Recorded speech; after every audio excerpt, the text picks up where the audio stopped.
भी नमक का सेवन मत करो। प्रदोष व्रत में नमक का सेवन वर्जित होता है। कारण क्या कारण होता है? उसका एक कारण माना गया नमक की वर्जितता। जिस समय पर एक नगर में एक ब्राह्मणी रहती थी, बहुत भाव से सुनिएगा, प्रदोष व्रत नमक को त्यागने का भाव प्रदोष व्रत की किताब में भी मिल जाएगा आपको, आप पढ़ेंगे तो सुना होगा आपने। एक ब्राह्मणी रहती थी एक नगर में, उसका पति नहीं था। छोटा सा बालक एक साथ में रहता, छोटा सा बालक।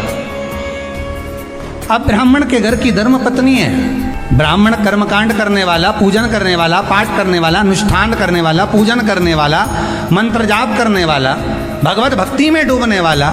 ब्राह्मण तो चले गया, ब्राह्मणी बच्चे के साथ रह रही। क्या करे वो? अकेली निवास कर रही, अकेली रह रही है। और ब्राह्मणी बच्चे के साथ भ्रमण करती रहती, घूमती, कहीं कहीं दर दर जाकर कुछ भिक्षा को मांग कर लेकर आ जाती। और भिक्षा लाने के बाद में उस भिक्षा को जब लेकर आती तो अपने बच्चे को भी खिलाती और स्वयं भी उसका पान करती। एक दिन ब्राह्मणी भ्रमण करते करते प्रदोष काल के समय पर शिव मंदिर में प्रवेश करी। प्रदोष काल के समय पर और शंकर मंदिर में जब प्रवेश करा, प्रदोष काल किसको कहते हैं? सूर्य अस्त हो रहा हो, रात्रि प्रवेश कर रही हो, दोनों का जब मिलन हो रहा हो वो प्रदोष काल कहलाता। दोनों का जब मिलन हो रहा, सूर्यास्त हो रहा हो, रात्रि अपना चरण बढ़ाने के लिए आगे बढ़ रही हो और दोनों का जब मिलन हो रहा है, वो प्रदोष काल है, वो प्रदोष का समय है। ब्राह्मणी मंदिर में प्रवेश कर रही। जब ब्राह्मणी मंदिर में प्रवेश करी, मंदिर के अंदर पहुंची, प्रदोष काल का समय था, प्रदोष का समय चल रहा था। और प्रदोष काल के उस समय में, प्रदोष काल के उस समय में जब ब्राह्मणी ने देखा कि कोई भगवान की भक्ति में लगा हुआ है, भगवान के रस तत्व में डूबा हुआ है। आज ब्राह्मणी के पास में कुछ पदार्थ नहीं है, अपने बच्चे का पेट भरने के लिए कोई सामग्री नहीं है, और कुछ आस लेके वो प्रवेश करी है, कुछ आस लेकर वो अंदर प्रवेश कर जाती है। कोई ऋषि की पत्नी, कोई ब्राह्मण जन की अर्धांगिनी उस प्रदोष के समय पर शंकर का अभिषेक पूजन कर रही थी, भगवान शिव की आराधना कर रही थी, भगवान की भक्ति में डूबी हुई थी। जब भगवान शिव की आराधना में डूबी हुई है, आराधना कर रही है, ये कुछ पाने के लिए चली गई, ये कुछ पाने के लिए गई और इसके मन में आया कि मैं कुछ, मुझे भोजन का कोई पदार्थ मिल जाए, मुझे कुछ भोजन मिल जाए, और जब मुझे भोजन मिल जाएगा तब मैं जो पाऊंगी अपने बच्चे को भी पाऊंगी। पर जिस मंदिर में वो प्रवेश करी थी, जहाँ पर नारी पूजन कर रही थी शंकर की प्रदोष काल में, वहाँ पर पड़ी हुई कुछ वस्तु को इस ब्राह्मणी ने मांग लिया। मेरे बालक को बहुत भूख लगी है, मेरा बच्चा बड़ा भूखा है, इसके भोजन के लिए थोड़ी सी सामग्री दे दीजिए, इसके भोजन के लिए थोड़ा सा कुछ रस तत्व दे दीजिए। उसने उठाया थोड़ा सा पदार्थ, कुछ जो उसके पास में था वो दिया। जब दिया तो देने के बाद जब उसे प्राप्त हुआ और होने के बाद में जब वो मिल गया उसको, तो उसने उस समय पर उस पदार्थ को जैसे ही मुख में लिया, लेते ही कहा, इसमें तो स्वाद नहीं है, इसमें स्वाद नहीं है। उस ब्राह्मणी ने बड़ा सुंदर एक संवाद कहा। घर का जो बड़ा होता है ना, घर का जो बड़ा होता है, घर का बुजुर्ग जो होता है, घर का जो प्रथम स्थल प्राप्त करने वाला, मेन कुर्सी पर, अच्छी जगह पर जो बैठने वाला होता है ना, ब्राह्मणी कहती है वो कभी किसी वस्तु में ऐब नहीं देखता, मिनक नहीं निकालता। समाज के अन्नकूट होते हैं, समाज के जब अन्नकूट होते हैं महाराज, समाज के जब अन्नकूट होते हैं, बड़ी बड़ी समाजों में जब कार्तिक महीने में अन्नकूट महोत्सव होते हैं, बहुत सारा प्रसाद बनता है। जो बुजुर्ग होते हैं ना, बड़े समझदार लोग होते हैं ना, तो अन्नकूट की जब प्रसाद खाने बैठते हैं ना, उसमें नमक नहीं भी होता ना तो नहीं बोलते कि इसमें नमक नहीं है। पर जो हमने डोनेशन दिया है, जब तुम आए थे समाज वाले तो हमने 1000 का लिफाफा दिया, 500 का लिफाफा दिया, 2000 का लिफाफा दिया, और भोजन ऐसा बनवाया। एक व्यक्ति वो जो खाकर चुपचाप चले गया, और एक व्यक्ति वो जिसने प्रसाद पर उंगली उठाई। इन दोनों को अन्नकूट की तारीख पे इनका नाम लिख लो, और अगला अन्नकूट आए तब दोनों की दशा देख लो। एक जो चुपचाप खाकर चले गया, भगवान के प्रसाद को प्रसाद मानकर, प्रभु का दर्शन मानकर लेकर चले गया, वो उन्नति की सीढ़ी पर चढ़ता चले गया। और जो मिनट निकालता रहा वो साल भर खटर खटर की जिंदगी जीता रहा। भगवान के प्रसाद में कभी भी ध्यान रखिएगा, भगवान के प्रसाद के अंतर्गत स्वाद की कोई मूलता नहीं होती। भगवान का प्रसाद स्वयं स्वाद है। भगवान के प्रसाद में नमक नहीं देखना, मिर्ची नहीं देखना, भगवान के प्रसाद में शक्कर नहीं देखना, भगवान के प्रसाद में कुछ ये नहीं देखना कि कितना माल डला, कितना घी, कितना बादाम, कितना काजू, कितना इलायची डला। हाँ, यहाँ तक शास्त्र कहता है कि भगवान का प्रसाद अगर बन रहा है तो उसकी सुगंध भी नहीं ली जाती महाराज। यहाँ तक शास्त्र कहता है, जब तक भगवान उसको पानी ले तब तक उसका सुगंध भी नहीं।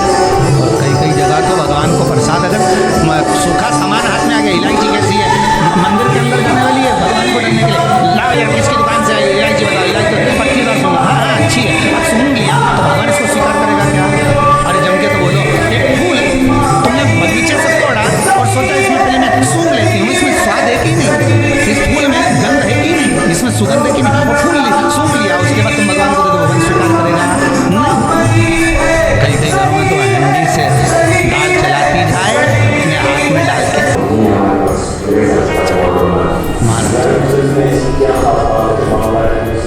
ब्राह्मणी ने जैसी मुख में लिया, ये श्रेष्ठ नहीं है। जो ऋषि की पत्नी अंदर पूजन कर रही थी प्रदोष काल में, उसने कहा दिया, आपका चेहरा बता रहा है कि आप ब्राह्मण की धर्म पत्नी हैं, पर आज आप दर दर जाकर अगर भिक्षा मांग रही हो, दर दर जाकर अगर भीख मांग रही हो, दर दर जाकर भिक्षा तो मांग रही हो, तो इसमें आपके पति का दोष नहीं है, दोष आपका है। क्योंकि आप भगवान के प्रसाद में भी जो स्वाद देखी थी ना, ये आपका एक जन्म का नहीं है, ये ना जाने कितने जन्म का ब्राह्मणी के मस्तिष्क में बैठ गया। ब्राह्मणी के गाना वो बक्कल में नहीं, अक्कल में बैठ गया कि ये स्वाद नहीं देखना। इसलिए प्रदोष व्रत के अंतर्गत ब्राह्मणी ने उस दिन से विचार कर लिया कि जैसे आप पूजन कर रही हो, जैसे आप अर्चना कर रही हो, जैसे आप आराधना कर रही हो, ऐसी आराधना, ऐसी पूजन, ऐसी भक्ति मैं भी करूँगी, ऐसी आराधना मैं भी करूँगी। अब मैं स्वाद नहीं देखूंगी। तो प्रदोष व्रत करने वाले को ध्यान रखना चाहिए कि नमक का सेवन ना करे, भोजन ना करे, फलाहार करिए, फल का आहार करिए, प्रयास करिए। और यदि आपने व्रत का ले लिया भोजन का कि हम तो एक टाइम फलाहार करेंगे, एक टाइम भोजन करेंगे, ऐसा भी कई लोग प्रदोष ले लेते हैं, तो वो बात आपकी है, आप तक रखो, ठीक है, अपने मन तक, ठीक है। बाबा आपकी मनोकामना पूर्ण करे, वो भी भाव रखे।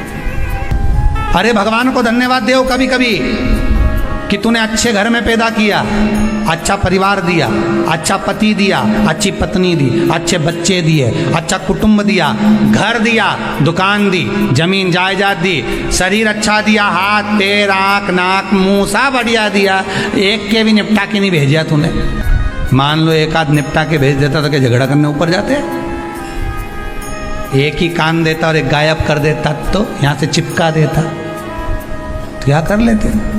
हाथ एक देता और एक गायब कर देता तो क्या झगड़ा करने जाते ऊपर कि मुझे ऐसा शरीर दिया? नहीं, भगवान को धन्यवाद देना कि मुझे अच्छे घर में पैदा करा, कटोरा लेके वहाँ चौराहे पे नहीं बिठाया, तूने अच्छा घर दिया, 2 समय की रोटी दे रहा है, खूब जोरदार शरीर दिया, भजन करने का मुहूर्त दिया, और बचा कुचा था तो ये सीवर वाला महाराज दे दिया, कथा सुनाने वाला।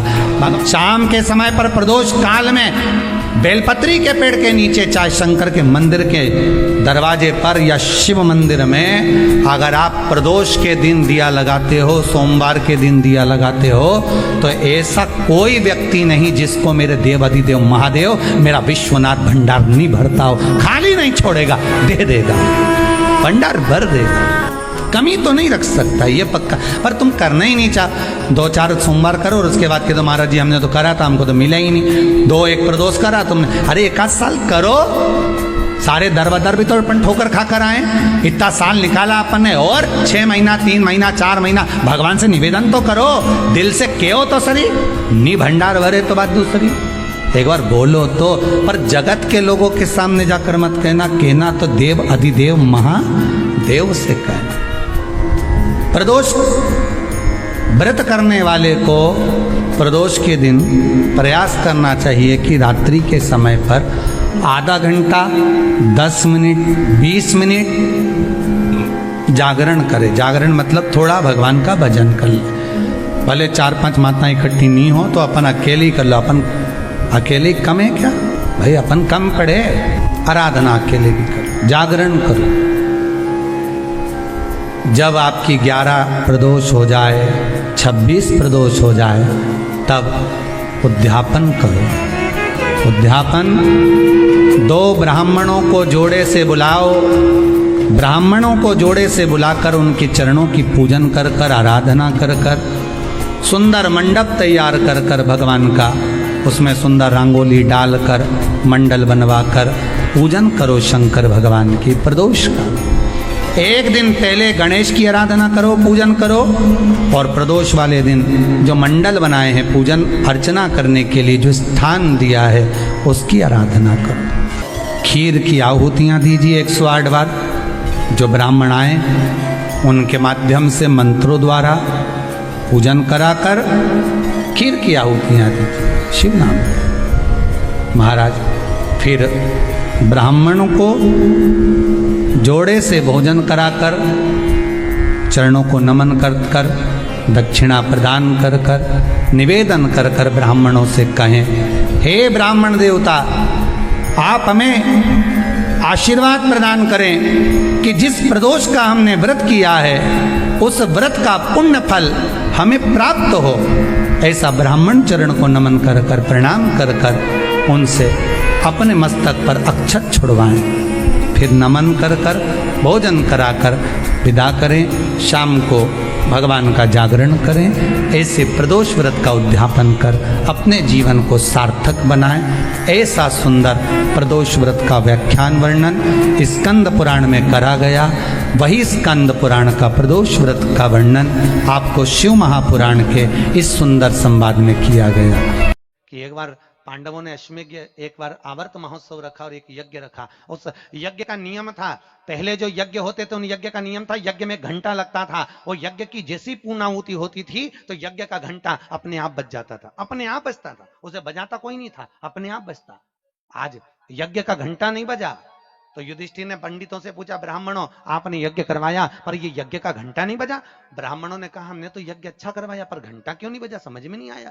तब इतने में ब्राह्मणों में से एक ब्राह्मण यज्ञाचार्य ने कहा, मुझे लगता है यज्ञ 2 तरह का होता है। एक यज्ञ जो अग्नि में सांकल्य दी जाती है तो अग्नि देवता प्रसन्न होते हैं, और दूसरा यज्ञ वो कि भंडारा किया जाए और लोगों के मुंह में भोजन दिया जाए, वो यज्ञ भी प्रबल होता है। महाराज हम माता देवहूति ने एक बात बड़ी सुंदर कही, एक कपिल देव जो ज्यादा भजन करता है, पूजन करता है, स्मरण करता है, उसी को दुख भगवान क्यों देता है।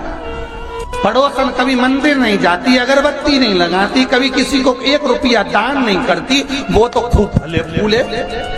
और हम तो सोमवार का व्रत करें, मंगलवार करें, एकादशी करें, द्वादशी करें, लोटा भर के पानी भी चढ़ाएं तो भी दुख हमें क्यों मिलता है। बोलोरी जी सही है कि गलत है?